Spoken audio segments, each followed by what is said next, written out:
தடை செய்யலாம். சந்தேகம் படுவது இருக்குது, அது அல்லாஹ் குர்ஆன்ல சொல்லும் பொழுது அது எந்த வகையான பிரயோஜனத்தையும் உங்களுக்கு அது தராது. ஒரு மனசுல சந்தேகம் வந்துருச்சு அப்படின்னு சொன்னா உண்மை என்ன பொய் என்ன என்பதை அவனால புரிஞ்சுக்க முடியாது. உண்மை எது சரி எது தவறு என்பதை புரிந்து கொள்ள முடியாது. இப்படி கோபம் வந்தால் மனிதன் மிருகமாக மாறிவிடலாம்.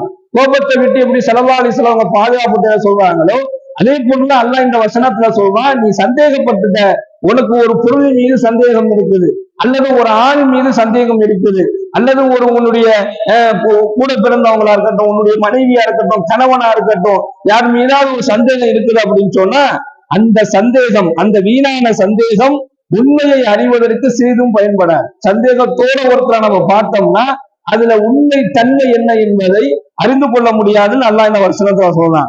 வீணான சந்தேகங்கள் உங்களை விபரீதத்திற்கு என்ன செஞ்சிடும், ஆளாக்கி விடும்.